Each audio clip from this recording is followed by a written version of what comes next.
Voy a pedirles que abramos nuestras Biblias. Vamos a continuar con nuestra serie, el Sermón del Monte. En el capítulo 5 de Mateo, por favor.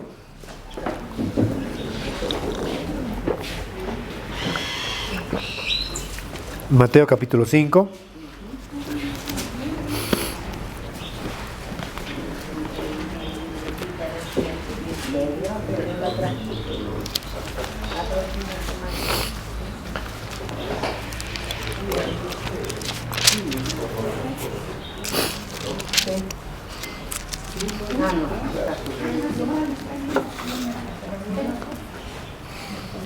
Mateo capítulo 5, vamos a leer, por favor, del 1 al 12, aunque solamente vamos a considerar hoy el verso 4, pero a modo de introducción, ¿lo podemos leer juntos, por favor? Mateo capítulo 5, vamos a leer los versos del 1 al 12, por favor. ¿Sí? Bueno, dice así la palabra de Dios. Mateo capítulo 5. Ah, sí, por favor, todos. Ahora sí que a voz en coro. ¿Sí? 1, 2, 3. Viendo la multitud, subió al monte y sentándose, vinieron a él sus discípulos y abriendo su boca, les enseñaba diciendo: Bienaventurados los pobres en espíritu, porque de ellos es el reino de los cielos. Bienaventurados los que lloran, porque ellos recibirán consolación. Bienaventurados los mansos, porque ellos recibirán la tierra por heredad. Bienaventurados los que tienen hambre y sed de justicia, porque ellos serán saciados.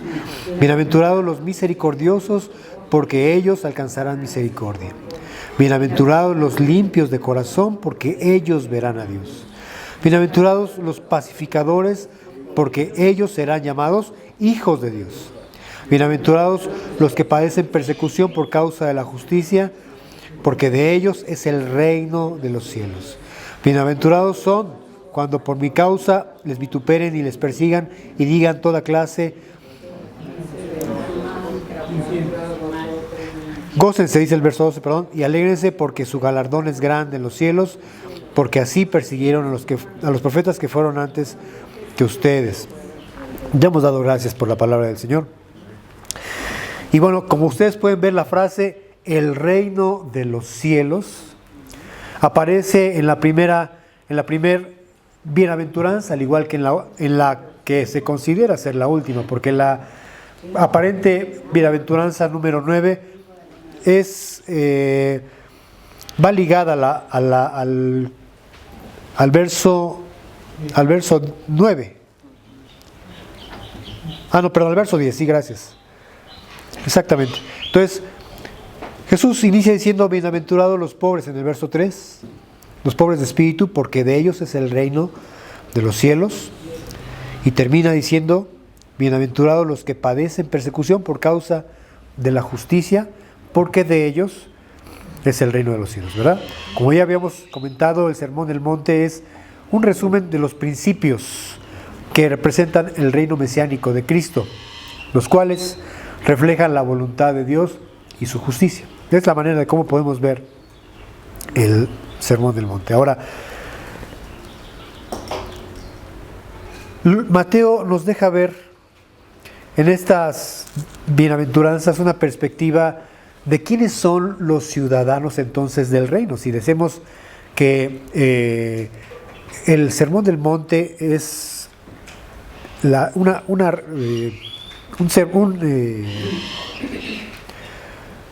como dijimos, un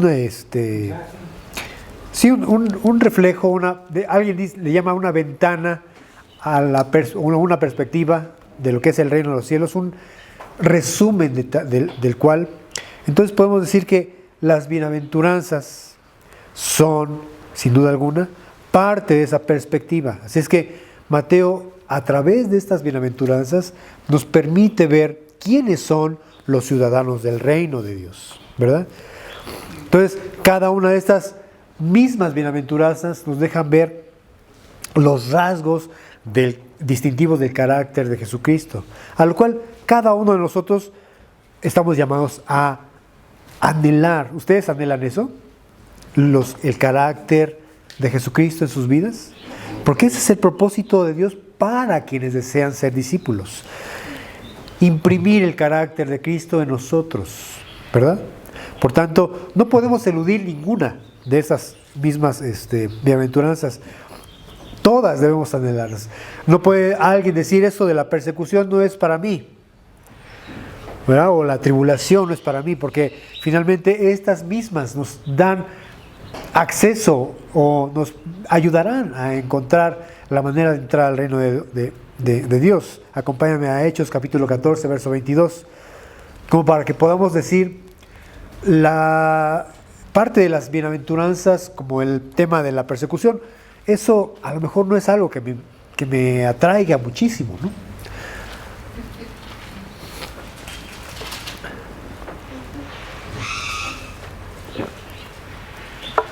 ¿Qué dice Hechos capítulo 14, verso 22? Hechos 14, 22.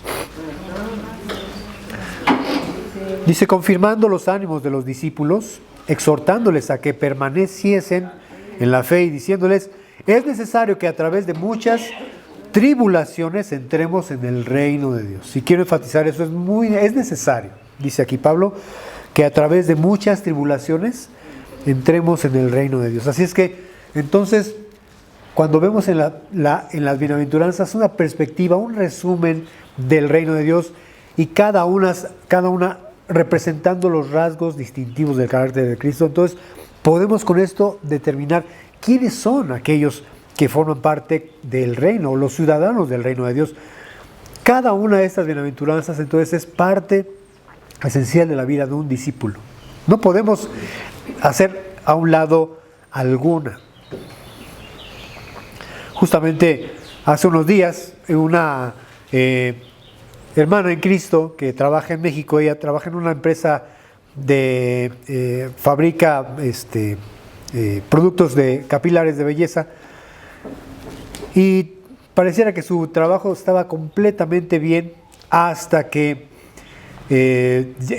cambiaron a su jefa de departamento y esta le ha hecho la vida imposible. De hecho, ella dice que ella siente que la quiere despedir por lo que ha sabido. Pero me llamó la atención que me dice muy tranquilamente, ella me ha ayudado a aprender a cómo se debe amar a la gente, a las personas que son tóxicas, ¿no? Bueno, ¿cómo podemos nosotros recibir estos mensajes diarios de la vida? Podemos nosotros solamente ver una perspectiva humana de forma horizontal, pero no poner nuestros ojos al cielo, donde debemos estar siempre atentos, ¿no? Porque finalmente no podemos eludir las circunstancias que nos rodean. Pero le digo, da un repaso a estas bienaventuranzas. Y entonces, por ejemplo, a respecto de lo que ella padece, el verso 3, la primera bienaventuranza que Jesús toca es los pobres en espíritu. Y hace 8 días decíamos, son los humildes. Y una de las cosas que determinan el carácter de Jesucristo es la humildad. Y Él dice, aprendan de mí que soy manso y humilde de corazón. Y decíamos que una de las maneras de distinguir a un ciudadano del reino de Dios es la mansedumbre, porque finalmente la mansedumbre, la humildad, es una característica de los verdaderos discípulos de Cristo. La madurez en Cristo, y esto puedes tú añadirlo como un conocimiento de la palabra, los años en el Evangelio si tú quieres, pero sobre todo crecer en Cristo se distingue por una cosa, la humildad. No porque tanto sabemos, no cuántos años tenemos en el Evangelio, no qué iglesia es la que nos distingue, etcétera, sino más bien la humildad. ¿Cómo respondemos a las circunstancias de la vida siendo discípulos de Cristo? Bueno, pues entonces quiero que por favor todos nosotros aprendamos a estar atentos y pongamos mucha atención, le pidamos al Señor que cada uno de estos rasgos distintivos del carácter de Cristo los podamos nosotros no solamente anhelar, ahora también abrazar y hacerlos nuestros. Tenerlos como una perspectiva, como una meta a alcanzar. Claro está, con la ayuda del Espíritu de Dios. Amén. Entonces, bienaventurados, dice el verso 4 ahora. Lean conmigo. Bienaventurados los que lloran, porque ellos recibirán consolación. Es fácil describir a alguien cuando está feliz, ¿cierto? Seguramente pensaríamos en este personaje del clip que les compartí ayer en el chat, de Chris Gardner, que por cierto es un personaje de la vida real, ¿no? Cuando por fin le dieron la noticia de que había terminado el tiempo de prueba, de inducción o lo que sea, para poder ser oficialmente contratado como empleado en esa compañía de asesores financieros. No sé si ustedes ya vieron la película, pero fueron como 3 meses largos de estar buscando clientes y sin recibir un solo peso de sueldo. Todavía hay una escena en la que coincide el director o el dueño de la empresa con él, no tiene cambio para el parquímetro y le dice, oye, ¿no tienes que me prestes? Y le da el último peso, el último dólar que tiene. Entonces, todas esas pruebas por fin llegan a su fin, valga la redundancia, y ahora sí le dicen que está contratado. Y dice él que a ese pequeño instante de su vida le llama, ¿cómo? Felicidad. Entonces es muy fácil distinguir a alguien cuando está feliz. Así es como podemos nosotros describir la felicidad, como momentos de alegría. Pero cuando ha sido considerada la aflicción como una bendición, o lo que es peor, sinónimo de felicidad, eso pareciera ser incongruente.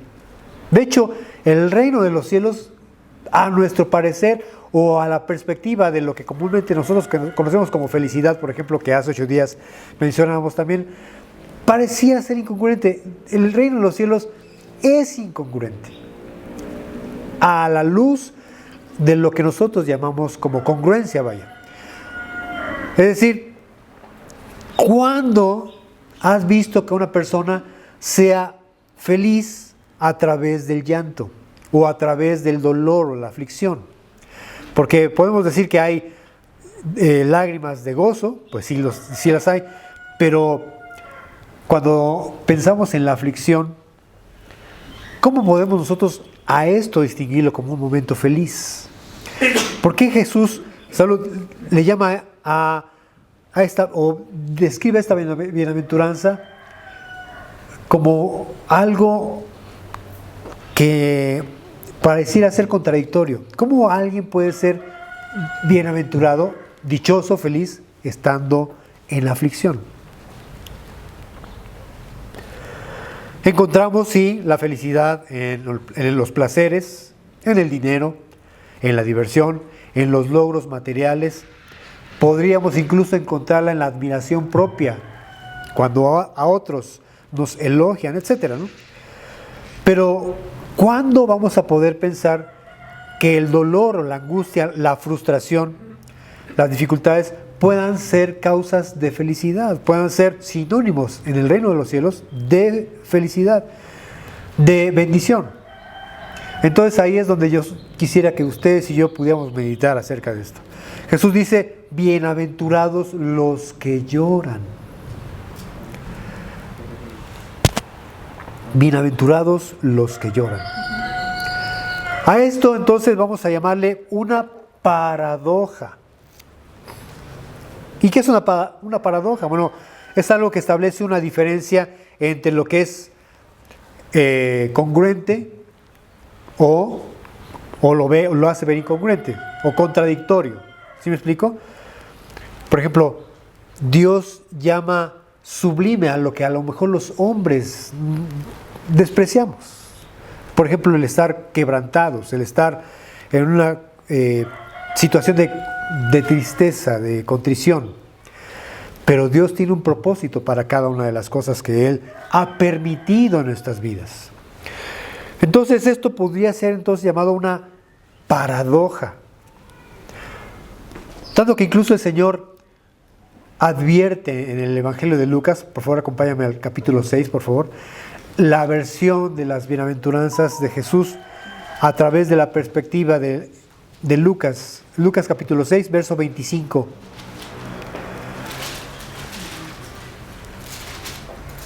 Lucas 6, 25.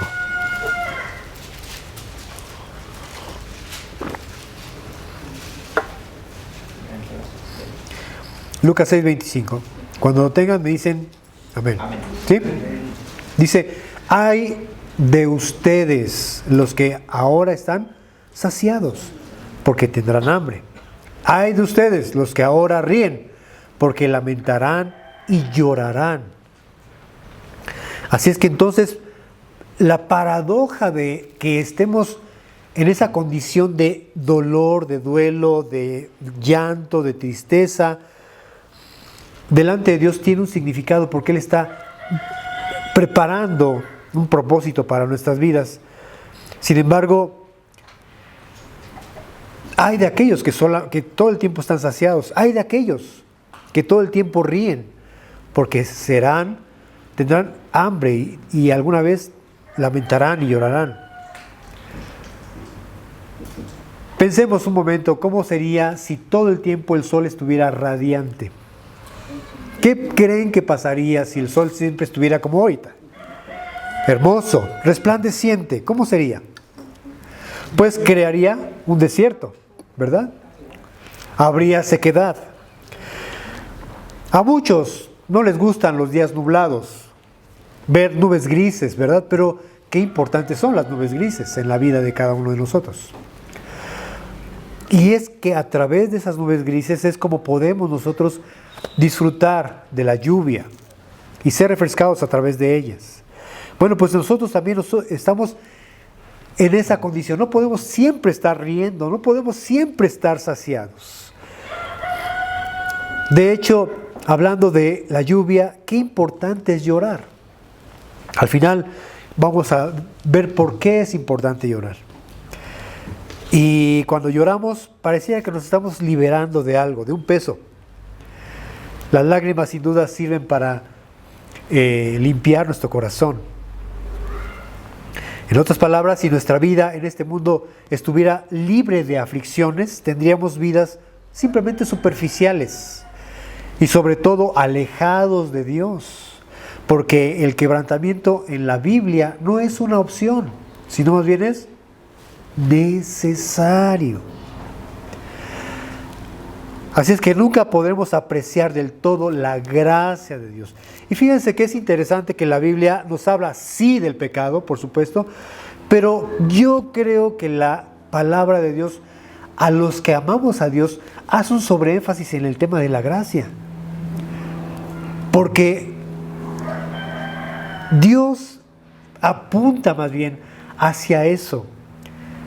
Él quiere regalarnos el acceso a su presencia, aun sin nosotros poder merecerlo y poder alcanzarlo a través de nuestros logros o nuestros conocimientos o todo lo que pudiéramos añadir al respecto. Necesitamos simplemente su gracia todos los días para lidiar con nuestras debilidades, para lidiar con nuestros problemas, etcétera, etcétera. Así es que nunca podremos apreciar del todo la gracia de Dios si no aprendemos a llorar, si no aprendemos a ver nuestra condición pecaminosa delante de Dios y reconocerla delante de Él. Es simplemente que alguien no podría apreciar la gracia de Dios si no se sabe desnudo, desventurado, pobre, necesitado de Dios. Así es que cada uno de nosotros viene en esa condición delante de Dios.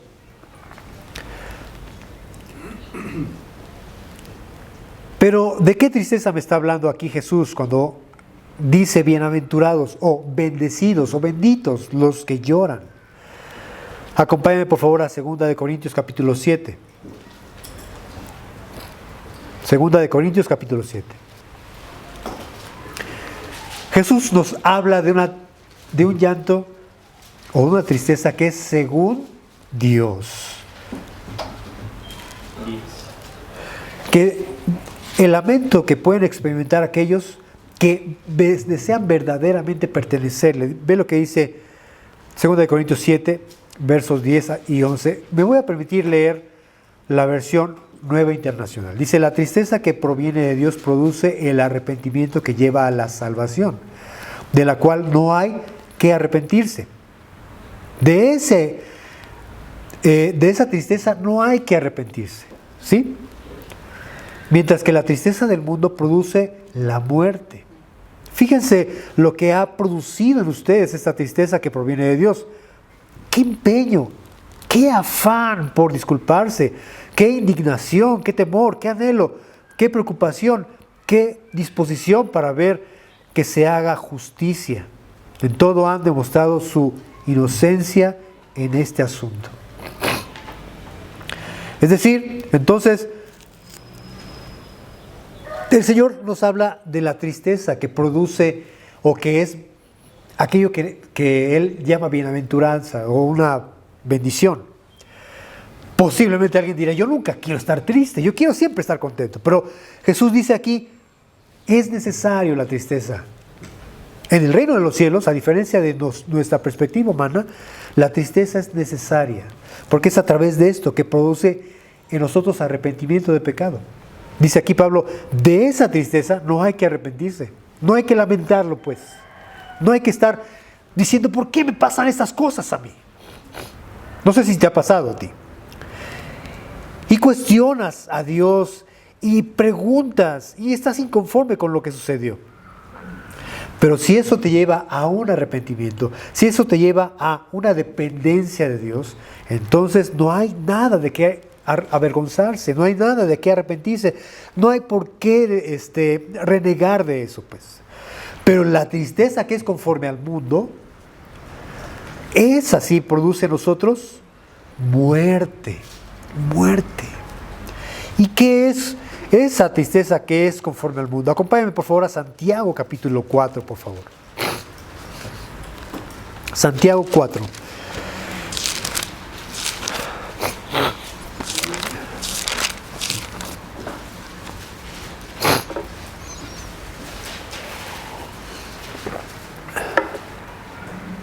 Vamos a leer unos versículos a partir del verso 1.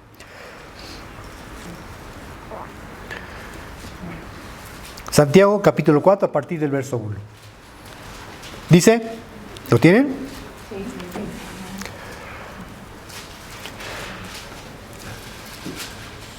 ¿De dónde vienen las guerras y los pleitos entre ustedes? ¿No es de sus pasiones las cuales combaten en sus miembros? Codician y no tienen. Matan y arden de envidia y no pueden alcanzar. Combaten y luchan, pero no tienen lo que desean porque no lo piden. Y lo piden y no reciben porque piden mal para gastar en sus deleites. Oh almas adúlteras, ¿no saben que la amistad del mundo es enemistad contra Dios? Cualquiera pues que quiera ser amigo del mundo se constituye enemigo de Dios. Entonces, la tristeza que es conforme al mundo solo contempla las cosas que son efímeras, las que son pasajeras. Aquello que solamente te puede satisfacer un momento, un instante, pero no para siempre. Pero el Señor nos habla de algo mucho mayor. Decíamos hace 8 días que la paz que nos da el Señor, la felicidad a la que Él está orientándonos como iglesia, como discípulos, es algo que no perece. Decíamos que la felicidad son instantes como los de Gardner, ¿no? A este momento de mi pequeño momento de mi vida, dice la traducción, le llamo felicidad. ¿Ah? Pero es un momento, un instante. Entonces, nosotros tenemos que tener una perspectiva eterna. Por eso Pablo dice en Colosenses capítulo 3, en el verso 1, si pues han resucitado con Cristo, busquen las cosas de arriba, donde está Cristo sentado a la diestra de Dios. Pongan su mira en las cosas de arriba y no en las de la tierra, porque han muerto y su vida está escondida con Cristo en Dios. De modo que entonces, cada vez que yo volteo a mi alrededor en las cosas materiales, solo sufro. Debo decirles algo que le confesé a mi esposa anoche, porque ella se puso a ver algunas fotografías de su servidor cuando era yo bebé, cuando era yo niño, y se conmovió. Y ella lamentó que yo o ella no nos hayamos acercado antes, estando tan cerca, éramos vecinos toda la vida. Pero le confesé algo que sucedía en mi corazón. Y lo quiero decir, la verdad es que para testimonio de ustedes y de verdad que es algo que me ha producido mucha paz esta mañana. Le dije, ¿sabes qué? Hay muchas veces a mis amigos no les he invitado a estar en mi casa porque mi casa está en obra, siempre ha estado fea, sin pintar, nunca he tenido una sala donde sentarlos, siempre los siento en mi cama porque no he podido arreglar arriba, llevo años así, años y años, sin poder lograrlo, ¿no? Y mi mamá ha estado igual. Entonces dije en mí, a lo mejor posiblemente por eso nunca me acerqué antes, ¿no? Y podría haber incluso tenido la posibilidad, si así lo hubiese querido Dios, por supuesto, de tener hasta la posibilidad de tener bebés. Pero lejos de lamentarlo, la verdad es que le dije, déjame decirte que esto fue causa como de una soberbia mía, no querer ventilar como soy yo, ¿no? Y ahora que me enfermé, me tuve que enfermar para que ella pudiera entrar a mi casa y ver cómo vivo y ver que no tengo nada que ofrecer, o más bien no tengo mucho que ofrecer, o las perspectivas de lo que uno cree que debía ofrecer, no lo sé. Ustedes me entienden. Pero cuando yo le dije esto, me liberé de una carga, porque dije, creo que esto es lo que impidió muchas veces que yo pudiera realizarme en muchas cosas de mi vida. Qué tristeza que el mundo, o que nosotros como individuos en el mundo podamos pensar así, y que solamente las cosas efímeras, las cosas que son de este mundo, sean las que producen en nosotros satisfacción. ¿Sí me explico? Y que te pierdas de muchas de las cosas que Dios tenía preparadas para ti, sí, solo sí tú eres humilde, y sí, solo sí decides que el proceso de Cristo sea en cada uno de nosotros y nos permite experimentar su gracia, sobre todo en las circunstancias que sean. El Señor a esa pobreza espiritual le llama bienaventuranza. Y yo puedo decirte que pudiera haber sido lo contrario, y ser un hombre con una gran mansión y una gran perspectiva económica, ¿no? Para cualquier candidata, y aún así yo sentirme avergonzado y en tinieblas, inseguro de mí mismo, porque realmente el hombre no tiene una satisfacción en las cosas materiales, siempre pide más, y así lo dice la palabra, ¿no? O sea, alguien que pone su mira en las cosas materiales siempre pide más, nunca está satisfecho.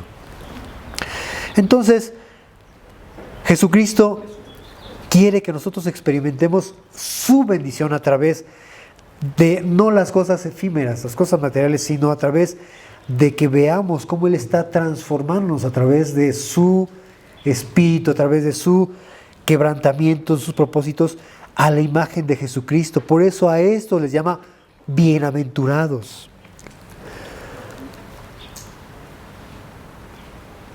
Así es que el único dolor que produce vida y crecimiento espiritual es la tristeza, según Dios.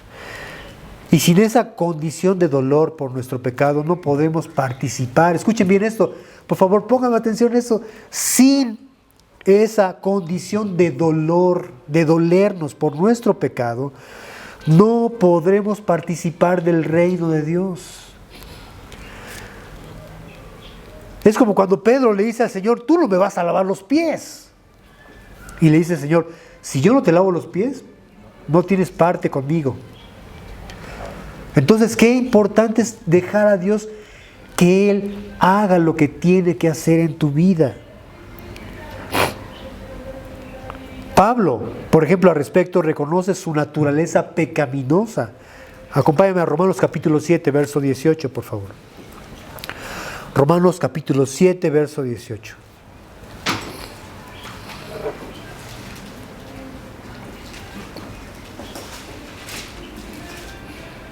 Romanos capítulo 7, verso 18.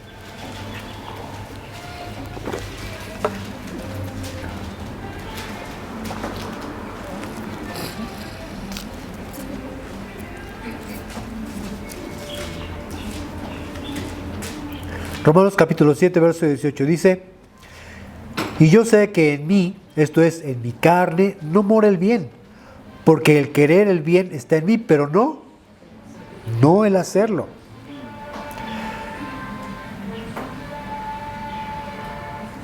Entonces, de entrada, la tristeza de la cual habla Cristo es aquella que nos lleva a reconocer nuestra naturaleza de pecado, decir con toda franqueza: yo soy así.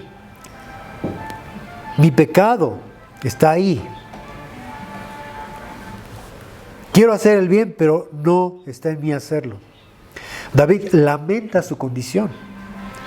Por favor, vamos a Salmos capítulo 51, verso 3. Salmos 51, 3. Pero quiero que pongas atención de quiénes están diciendo esto. Hace un momento leímos lo que Pablo, el gran apóstol Pablo, dice. Reconoce su condición de pecado.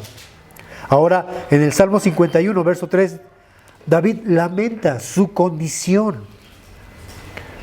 Salmo 51, verso 3. ¿Qué dice? Porque yo reconozco mis rebeliones y mi pecado está, ¿cuándo? Siempre. Siempre.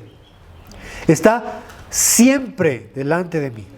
Ustedes entonces, cuando les decía hace un momento que vemos en la perspectiva de Mateo quiénes son los ciudadanos del reino, díganme ustedes, con esta condición, tú y yo, ¿podríamos considerarnos sin Cristo ciudadanos del reino? En lo más mínimo. No podemos. No logramos eso. No podemos ni aspirarlo siquiera. También aquella historia que cuenta Jesús de ese fariseo y el publicano avergonzado por su pecado. Ve conmigo por favor a Lucas capítulo 18, verso 3. Lucas 18, 3.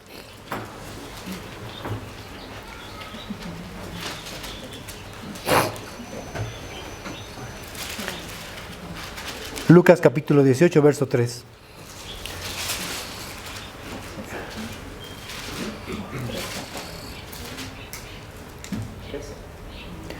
Lucas 18, 13.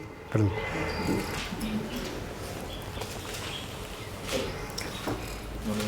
¿Lo tienen? Lucas 18, 13. Dice: mas el publicano, estando lejos, no quería ni aún alzar los ojos al cielo, sino que se golpeaba el pecho diciendo: Dios, sé propicio a mí, pecador. Entonces, por un lado vemos a Pablo, el gran apóstol de los gentiles, que reconoce su naturaleza pecaminosa, su lado oscuro. Ajá.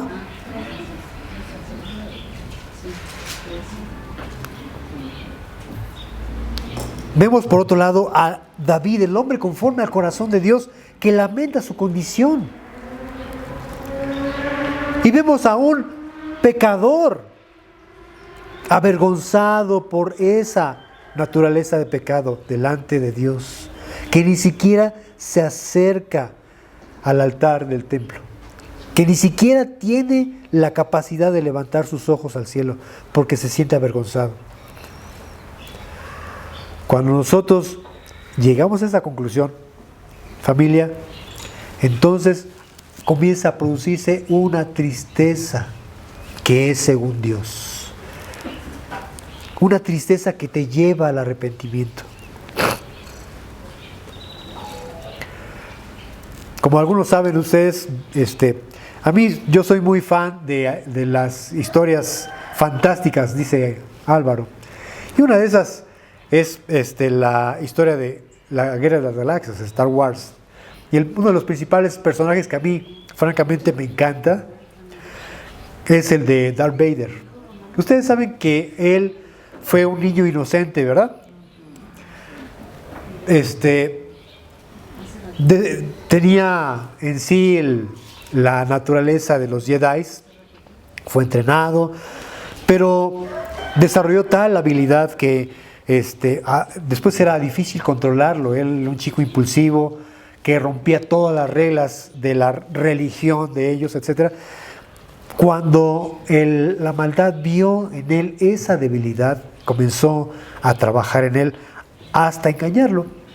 Y se convirtió, después de ser un Jedi, en el enemigo número 1 de los Jedi.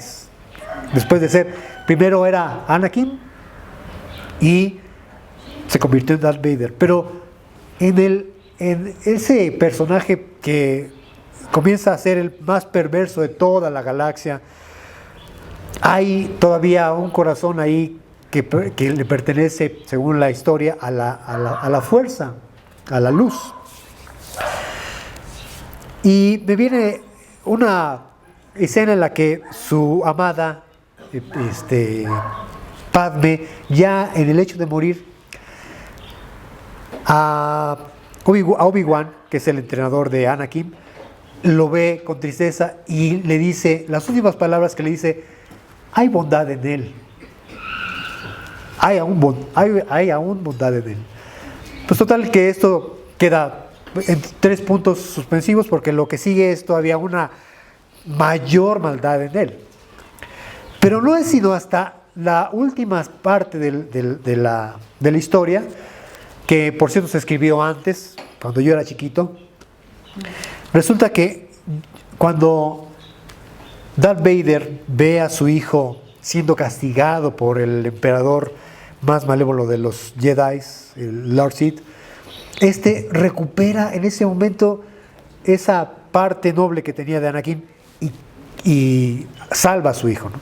Entonces parece que Padme tenía razón, en él todavía había bondad. Lo que quiero decir con esto es que cuando nosotros vemos podemos ver en el espejo, ver un Darth Vader todos los días. Yo lo veo, déjenme decirles, me levanto y lo veo claro ahí, espantoso, horrible, me saco la lengua, feo, horrible, espantoso, pero yo sé que en mí hay un ser hermoso que por gracia ha decidido llenar mi corazón de su luz, de su espíritu, de su amor. El detalle es que todos los días procure que ese hombre interior que me habla, que es Jesucristo, salga a la luz. ¿Sí me explico? Les decía hace algunos domingos que aspirar todos los días, anhelar ser como Jesús, no debe ser una meta inalcanzable, porque yo sé que de repente lo decimos y pareciera ser algo muy difícil de lograr.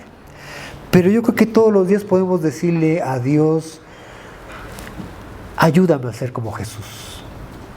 Hace 8 días consideramos ser pobre en espíritu. Hoy estamos hablando de llorar, de estar en angustia, de lamentar. Y ya estamos viendo qué es aquel dolor del que se refiere Jesús. Bueno, podemos decirle al Señor: Señor, permite que este Darth Vader comience a menguar y a menguar y a menguar, y que vaya saliendo la bondad que solo Jesucristo es, que solo Él puede manifestar en nosotros. Así es que Pablo, David, el publicano y cuantos más hombres que describe la Biblia que se saben pecadores, como Isaías, cuando está en el templo y ve la gloria de Dios, dice: ay de mí, que soy un hombre pecador, que habita de labios inmundos, que habita en un pueblo de labios inmundos. Esa es la condición. Y aún así yo he visto a Dios. Entonces, ¿queremos nosotros esa tristeza verdadera? Esa tristeza que nos lleva a lamentar todos los días: Señor, es que yo soy inmerecedor de tu gracia. Ahora, la pobreza de espíritu nos lleva a una condición de llanto, al dolernos por nuestra indigencia, es decir, nuestra bancarrota espiritual. Decíamos al principio que esta tristeza es aquella que nos lleva a reconocer nuestra necesidad de Dios, nuestra dependencia de Él. Por esa condición podemos nosotros considerar que podemos ser santos.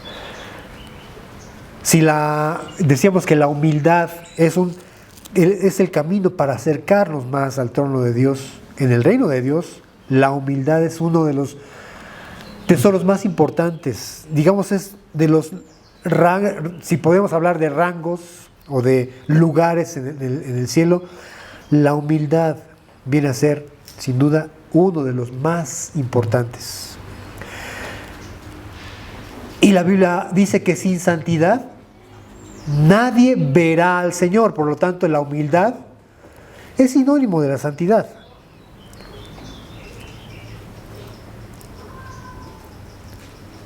Por un lado, la humildad nos hace estar cerca de Dios. Dice Isaías capítulo 57, verso 15. Isaías capítulo 57, verso 15. Y solamente la segunda parte del versículo. Isaías 57, 15.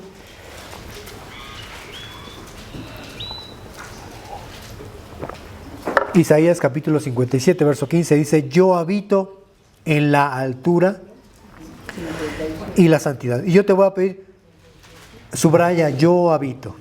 Sí, en la altura y la santidad. Pero también habito con el quebrantado y humilde de espíritu. Entonces, por un lado, ser pobre en espíritu me lleva a estar cerca de Dios.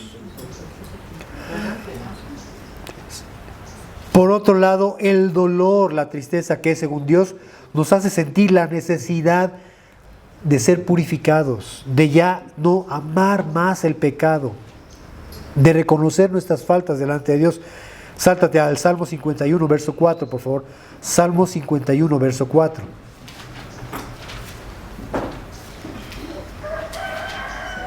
Salmo 51, 4.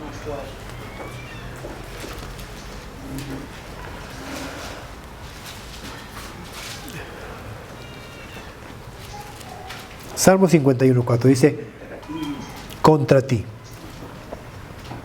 ti solo he pecado y he hecho lo malo delante de tus ojos, para que seas reconocido justo en tu palabra y tenido por puro en tu juicio.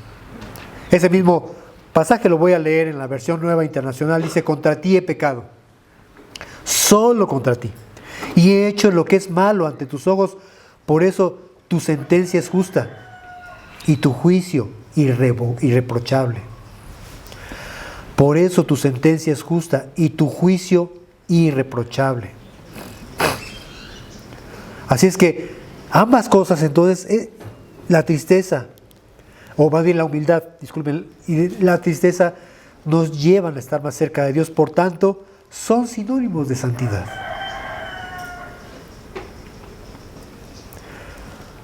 Y hay, aparte de la tristeza que es según Dios, hay una tristeza divina que nos ayuda o nos lleva a apropiarnos de aquello que es el dolor que se tiene por la condición del ser humano. Es decir, nos apropiamos de tristeza cuando vemos al mundo perecer en una tragedia constante de pecado. El Salmo 119, versos 136. Salmo 119, versos 136.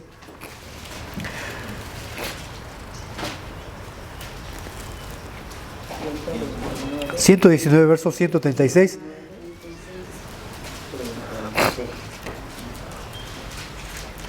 Dice: ríos de agua descendieron de mis ojos, porque no guardaban tu ley. Ríos de agua descendieron de mis ojos, porque no guardaban tu ley.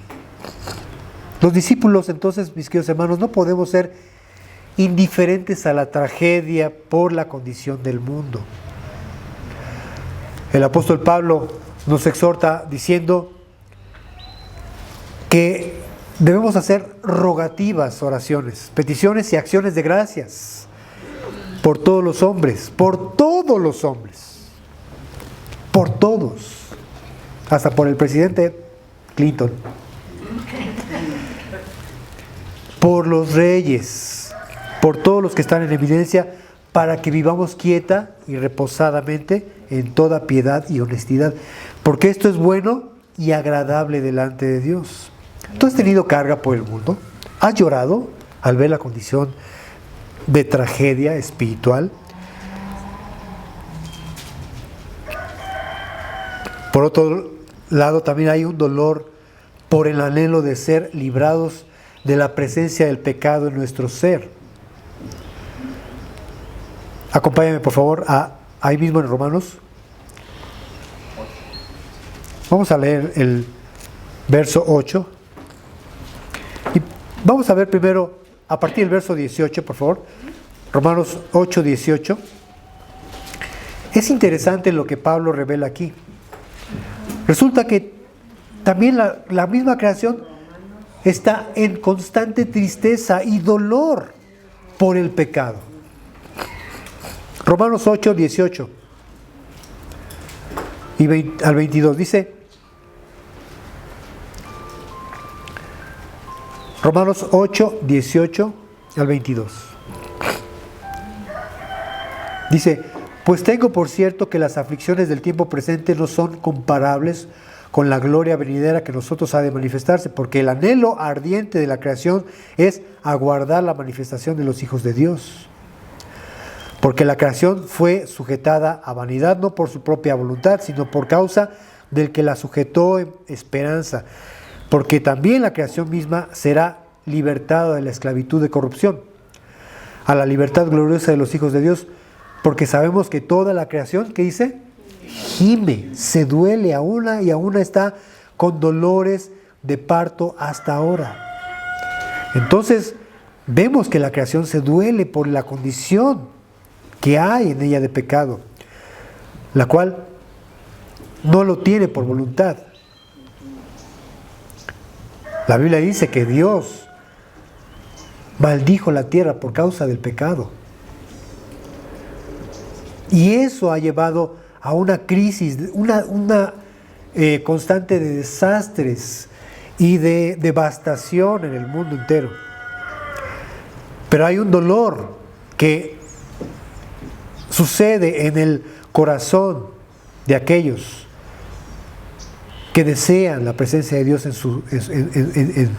su ser. El dolor por el anhelo de ser librados de la presencia del pecado en nuestro ser. Acompáñame ahí mismo en el verso 23, dice 8:23, Romanos 8:23. Y no solo ella, sino que también nosotros mismos, que tenemos las primicias del Espíritu, nosotros también gemimos dentro de nosotros mismos esperando la adopción, la redención de nuestro cuerpo. Porque en esperanza fuimos salvos, pero la esperanza que se ve no es esperanza, porque lo que se ve, ¿a qué esperarlo? Pero si esperamos lo que vemos con paciencia, lo aguardamos. Entonces, también hay un dolor, una tristeza deseando ser revestidos de esa gloria. Amén.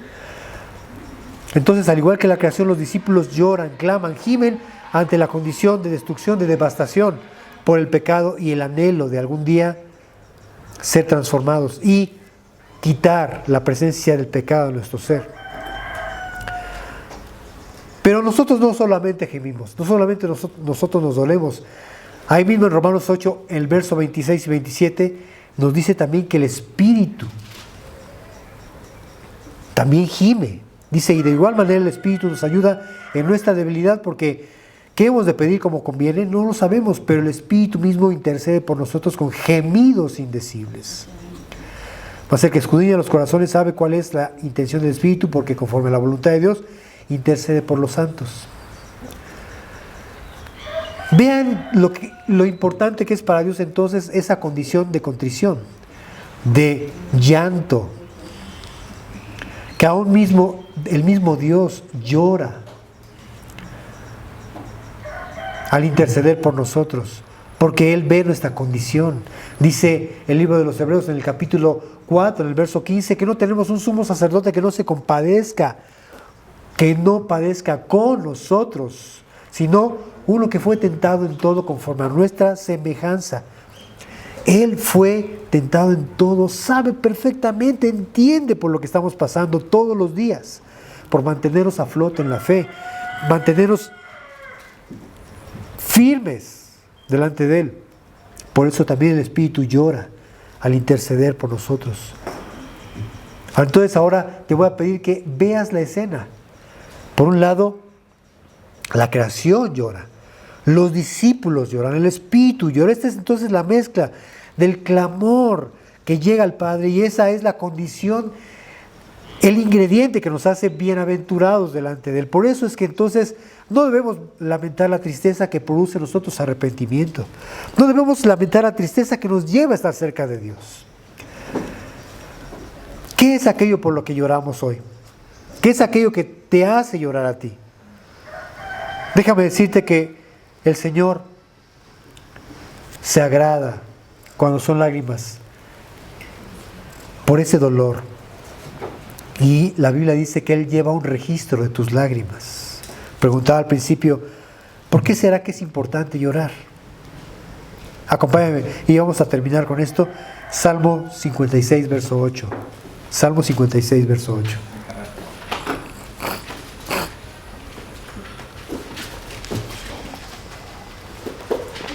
Salmo 56, verso 8.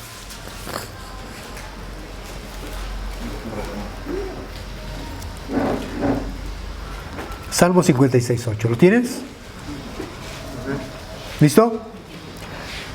Dice, mis huidas tú has contado, pon mis lágrimas en tu redoma. ¿No están ellas en tu libro? De modo que entonces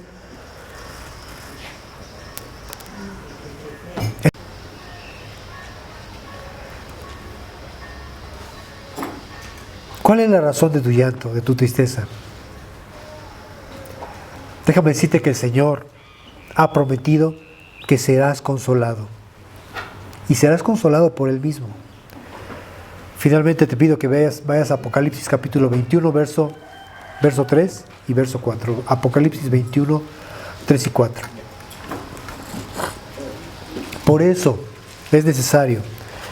Por eso es que el Señor llama benditos, dichosos, felices los que lloran.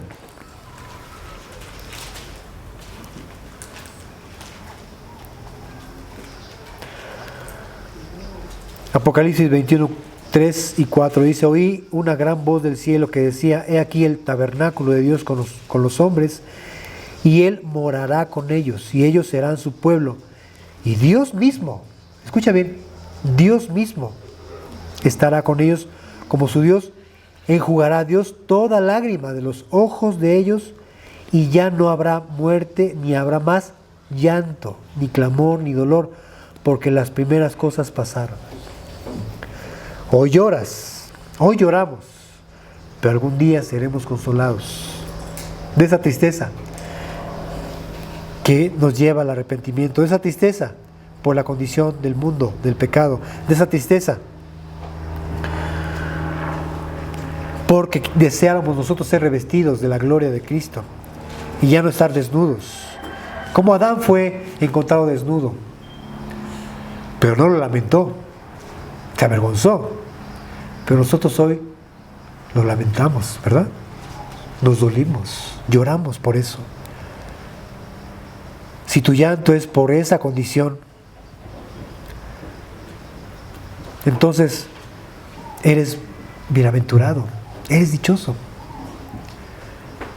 Dios mismo te va a consolar algún día. Así es que yo quiero recapitular solamente para dejar en claro, mis queridos hermanos, qué importante es para nosotros delante de Dios tener ese dolor, eso que nos lleva a doblar nuestras rodillas todos los días. No ser como ese fariseo que cuando se presentó decía, te doy gracias porque no soy como ese publicano, ¿no? Te doy gracias porque no soy como Gabo. Dios, doy mi diezmo todo el tiempo, yo doy mis ofrendas, ayuno, voy a la iglesia, danzo, es más, hasta me caigo, vomito. aplaudo. ¿Qué es? Tantas cosas y tantas cosas, ¿no? Conozco mucho la Biblia. Pero el otro hombre pobre estaba ahí reconociéndose delante de él como pecador. Y finalmente Jesús dice que el segundo fue a su casa justificado primero que el otro, ¿no? Qué importante es para Dios que nosotros bajo esa perspectiva lloremos y reconozcamos delante de Él: soy pecador, soy pecador. Todos los días. Creo que el día que tú digas: Señor, creo que hoy no cometí ningún pecado, pues ya habrás cometido el pecado de ser soberbio, porque seguramente ni siquiera te diste cuenta, ¿no?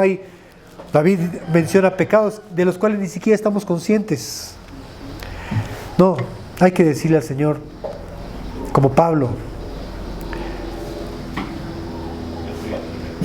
en mí está el bien, pero en mí no está el hacerlo. Y Dios quiere que lleguemos a ese estado de verdadera indigencia espiritual, de bancarrota espiritual, donde nos reconozcamos dependientes de Dios y anhelemos todos los días su presencia para sentirnos mejor, para poder verdaderamente reír con lágrimas, porque solamente Él puede hacer eso. Amén.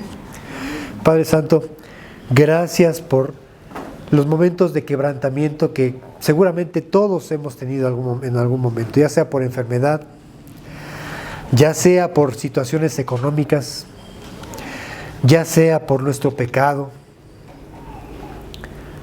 ya sea por ver la condición del mundo, Señor. Pero ¿cuántas veces hemos podido refugiarnos en tu presencia y escondernos ahí, hasta de nosotros mismos? ¿Cuántas veces nos hemos visto al espejo y nos hemos avergonzado por lo que somos, por lo que decimos, vemos, hacemos?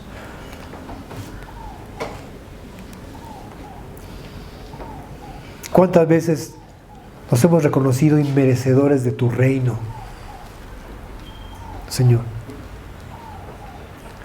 Pero hoy estamos aquí para decirte, Señor, queremos llorar,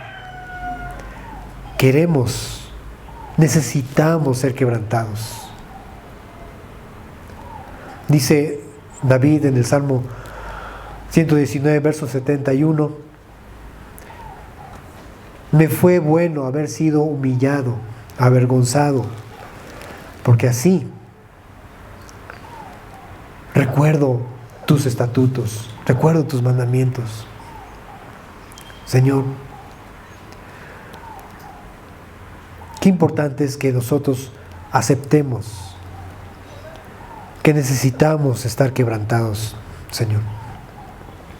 Te agradecemos por los momentos de gozo. Te agradecemos por las bendiciones que tú permites, Señor, en nuestras vidas. Pero también te agradecemos por aquellos momentos en los cuales hemos tenido que decirte: Señor, si tú no me levantas, Señor, si tú no me ayudas, yo estoy perdido. Si tú no me perdonas, yo estoy perdido. Y ser como aquel que dice, como el siervo busca por las corrientes de las aguas, así, Señor, clama, oh Dios, mi alma. Mi alma tiene sed de ti, y mi carne te anhelan como en tierra seca y árida, donde no hay aguas. Señor, y eso solo lo produce el estar tristes, el estar necesitados de ti, en bancarrota espiritual, indigentes delante de ti. Señor, gracias por los momentos entonces en los que hemos llorado. Gracias por guardar cada lágrima que hemos derramado, Señor, delante de ti. Yo sé que todas están en tu libro. Tú llevas un registro de cada una de ellas, Señor. Mi Dios, Te ruego, Señor, que tú levantes a cada uno de mis hermanos y a cada uno de nosotros, Señor. Nos hagas sentir tu presencia, Señor, en cada instante. Pero tu presencia misma, Señor, nos haga ver nuestra necesidad de arrepentimiento todos los días, Señor. Todos los días, Padre. Háblanos, Señor. Háblanos. Y, Señor, yo te ruego que tu Espíritu Santo nos lleve a ese momento en el que podemos derramar nuestras lágrimas delante de ti, Señor. Y sentirnos, Señor, en tu presencia y recibir tu consolación, Señor. Para así también nosotros consolar a los que necesitan también de ese consuelo, Señor. Te lo pedimos con todo nuestro corazón, en el nombre precioso de Jesús. Amén.